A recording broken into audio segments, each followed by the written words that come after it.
Don't forget to push that like button as it does help out the channel. And if you are new here, hit the subscribe button and enable all notifications so you don't miss a single video. And I thank you for 7 years of support. You know, Roddy Piper once said, famously on television, "Just when you think you've got all the answers, I change the questions."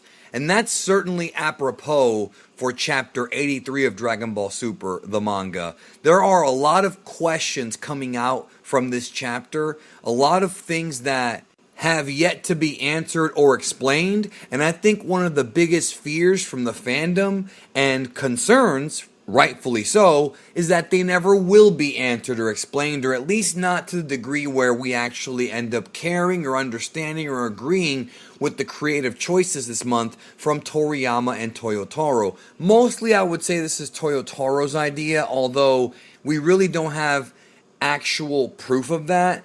Maybe an interview will come out later, but he's definitely the guy who puts the manga together, and Toriyama has to have approved it. So it's both people. Not to mention there is yet another retcon, retroactive continuity, another change to Bardock's backstory in this manga chapter that is also going to be a controversial decision. It should come of no surprise that Toriyama has once again changed Bardock's backstory because he already has done it a few times. First with Dragon Ball Minus, then with Dragon Ball Super Broly adding to that, and now once again here along with Toyotaro to produce the backstory of how Bardock ties into Granola and the Heater family. Now I want to once again say that not all retcons are bad, but as a fan of Dragon Ball, I've always preferred the original version of Bardock that Toei came up with for the TV special over the one that Toriyama had come up with. However, I accepted the fact that this was Toriyama's vision and we're kind of stuck with it. However, once again, this changes, and in my opinion, it's somewhat of an unnecessary change, although I may change my mind on that depending on what they do in the future. So let's go ahead and talk about this manga chapter so I can get into it. Like we all predicted last month, this chapter was pretty much entirely a flashback. This is one of the few chapters in Dragon Ball history, well, Dragon Ball Super history that is, that does not feature Goku nor Vegeta doing anything. This is the backstory of Granola and Bardock, and the answer we've been waiting for since last fall about how Bardock was able to defeat the incredibly powerful Gas when we know that Bardock is not only a low-class warrior, but also nowhere near the caliber of fighter that Goku would become through his various martial arts masters and his training. I did a video called The Road to Ultra Instinct back in December that you should all watch so you get more of an idea of Goku's road from being just a kid to UI. Bardock never took that road because Bardock died too young and had no knowledge of any other real martial arts masters in the universe like Goku would discover on Earth and in other places. So the question all month was, how is Bardock going to win? Is he going to find a new form just for him? Is he going to turn into a Super Saiyan? Is he going to discover a weak spot in Gas? None of that is going to happen. Some of you thought that maybe Bardock might be getting help from somebody. Well, he sort of did, but it wasn't what we thought. The first key moment of the fight is when Gas rips off Bardock's tail. This was a very smart move, with Gas having knowledge of the whole species and knowing that when the tail is removed, they can no longer access the powers of a great ape. So that gives him the advantage. With his back now against the wall, Monaito thinks that gathering the 2 Dragon Balls from Planet Cereal might be the only way to even the odds. And yes, I know there's a very big thing with Elec in this chapter. I'm going to talk about that a little bit later in the review because that's going to get its own little discussion point. But back to this. So Monaito gets the Dragon Balls and prepares to make a wish. And he talks about how it's forbidden for him to make a selfish wish, but in this case, it's really a wish for Bardock to help him survive this battle with Gas. So in an effort to save Bardock's life, Monaito wants the dragon to transport him to Planet Vegeta for his own good. but Bardock refuses this. Now, this has been done before in Dragon Ball. Back when Goku was on planet Yardrat, Porunga was summoned and Goku refused to take the wish. So there is a bit of free will involved when it comes to Dragon Ball wishes. Bardock, however, like his son, enjoys the thrill of battle and refuses the wish because he wants to be the one to defeat Gas on his own. This is interesting though, because prior to this chapter, we had no idea that Bardock knew about the Dragon Balls, and now we know that before he died, he certainly knew that there were wish-granting balls out there somewhere. Did he ever tell anybody? Did he ever even tell Gine? Like, these are things that I wonder about, but really aren't that important to the modern scope of Dragon Ball storytelling, but it is something to be curious about. So Bardock asked Monaito instead to wish for his sons to grow up well, which is a very unusual wish because the term well is very subjective. You can't say that they had a perfectly healthy life, both mentally and physically, because Raditz became pretty much a psycho by the time he would actually meet Kakarot at the beginning of Dragon Ball Z. And Kakarot, I guess he grew up healthy, but he also grew up in battle on Earth and eventually died twice while Raditz died once. So I'm not sure if the dragon can grant wishes like that to where you're actually protecting somebody's life or body or mind from suffering. It's a very unusual request to make to a wish-granting dragon, but I guess it's also kind of realistic he would want that. But there's so many different ways to interpret that wish. My best guess is that I guess he meant for them to grow from kids to adulthood. Well, and that sort of did happen because as far as we know, Raditz didn't really have any major problems when he was growing up, and Goku, while he did have some fierce battles on Earth, didn't even die until he was already a fully grown man. So I guess they grew up well. I don't even know. Now, things get interesting here because a wish was certainly made to the dragon, but we don't know if Monaito actually made that wish that Bardock wanted. In other words, we see Bardock make the request, but the words never actually leave Monaito's mouth, and so that leaves the possibility, albeit maybe slim, that Monaito made another wish that could explain Bardock's strange power-up later in this chapter, which I'm going to get to here shortly. So the fight between Gas and Bardock continues, and it becomes your standard Dragon Ball fight, although I'm sure Bardock fans are happy to see him fight again. We haven't seen this, outside of this manga arc. We saw a little bit in Dragon Ball Super Broly, and before that, it wasn't since the TV special that we actually saw him really fight, outside of video games, of course, if you want to count that. Gas does unleash his ability to manifest weapons on Bardock. He does it a few times in this fight. And then he transforms into his 100% power. This is being referred to as Primal Instinct, and although it might sound like it's somehow familiar or similar to Ultra Instinct, that's probably not the case. Bardock tries to make a babyface comeback, but gets cut off. This fight is pretty much like a wrestling match. You have the good guy making a comeback, the bad guy cuts him off. Good guy comes back, bad guy cuts him off. It's a seesaw battle, and those usually are the most fun to watch. I prefer those over the one-sided ones. Then things get really weird. So out of nowhere, Bardock powers up and manages to begin blocking Gas's punches. Now, you have to understand, obviously, the Gas that Bardock is fighting is not the same one that Goku's fighting in the present. This is 40 years ago or more than that, plus the wish to make him the strongest had not been cast yet, and we also know that Gas got stronger as time went on. We know that for a fact because it's been talked about. So,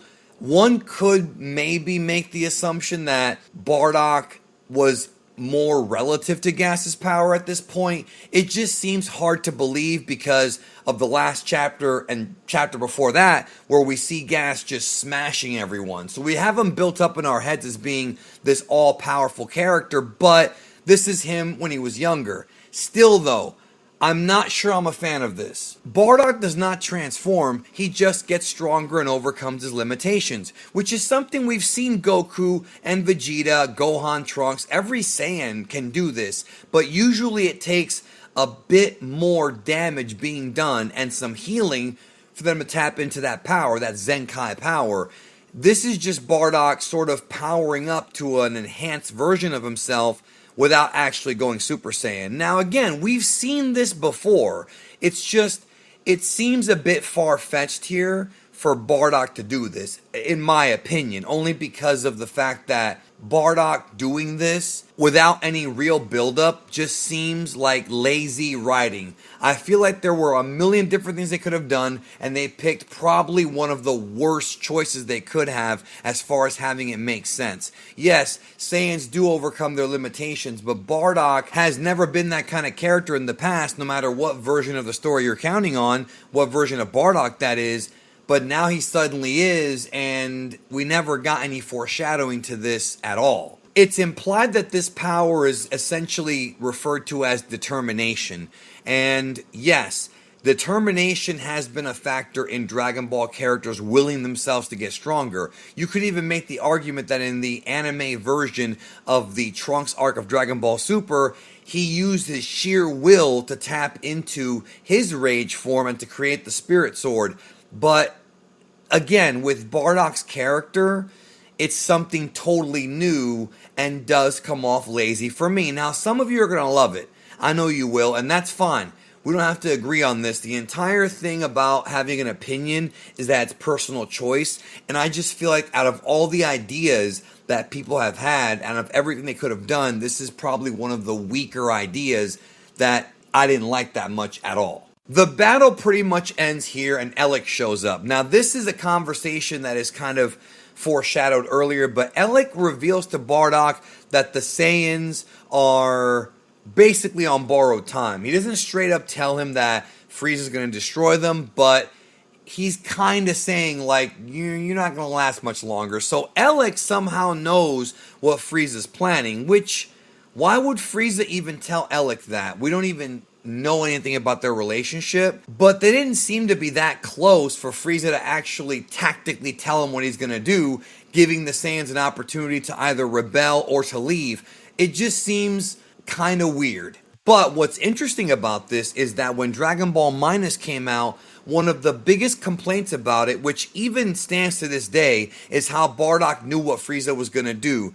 And it was chalked up to it being an eerie premonition. It was chalked up to Bardock just having this weird gut feeling that Frieza was going to do this, as opposed to the original 1990 TV special version of the story where Bardock was cursed into having prophetic visions. I'm sorry, but that's the most interesting version of this story. Bardock's entire outlook changing because of his ability to see into the future is a much more interesting arc than some villain with a twisty mustache type of character telling him, "Mwahaha, your time is limited." That's just lame Saturday morning cartoon BS, and I love Saturday morning cartoons, but it's just not something that was needed. But also Bardock having this instinct is also kind of lazy. So I just prefer the original story because it was creative, and this is just like whatever. Like, here's your explanation. It's almost like Bardock now has become what Rogue One became to Star Wars: A New Hope, in that Toyotaro is trying to explain complaints and things that are seen by many fans as being logically not well written or logic holes that didn't really need to be filled. This is another decision that fans are going to be mixed on. So after Elec blasts Bardock, essentially what happens is Frieza's ship arrives and the heaters dip, and then Monaito heals Bardock and tells him that Granola is safe. And thus the chapter ends with Bardock knowing that the heaters are gone and surviving, presumably going back to Planet Vegeta soon after this, and probably ending up landing shortly before or right around the time of the events of Dragon Ball Minus and Bardock's individual story from Dragon Ball Super Broly. I would have hoped that this chapter of Bardock's life where he fought the heaters and met Granola would have been set a little bit before that, and it really comes off like Toyotaro is trying to explain things without properly thinking it through, or for the sake of just explaining something, which we've criticized him for doing in the past. This is a Toyotaro special right here because he's done this a lot in previous arcs, especially when the anime version aired first, because it's almost like he had to go back and, like, in his mind, fix the mistakes the anime made, whereas it's a different continuity anyways, and you don't have to do that. And in some cases, he doesn't. I guess it depends on whatever he's writing, whatever he's in the mood to do, and whether or not Toriyama will approve it. I'm not sure how Bardock's determination is going to influence Goku, except for the fact that he might, for some reason, see himself as a kindred spirit to his father, being the lover of battle and, you know, having that internal willingness to continue fighting. And yeah, that is kind of cool, but it's also something we've seen from Goku before. And if this is supposed to lead to Goku being a bit closer to Bardock as far as philosophy goes, I guess that is okay. But overall, chapter 83 was a big letdown. Not a fan of this chapter. The explanation of how Bardock beat Gas I thought was very weak. And it may lead to more things for Goku, but that remains to be seen, because chapter 84 is when we go back to the present and we might actually see how Goku and the others react to this and fight off Gas. So we'll talk more about that when it comes. Until then, thanks for watching. Not a great chapter, like I said before, not one of my favorites. I will talk to you guys more about it very soon.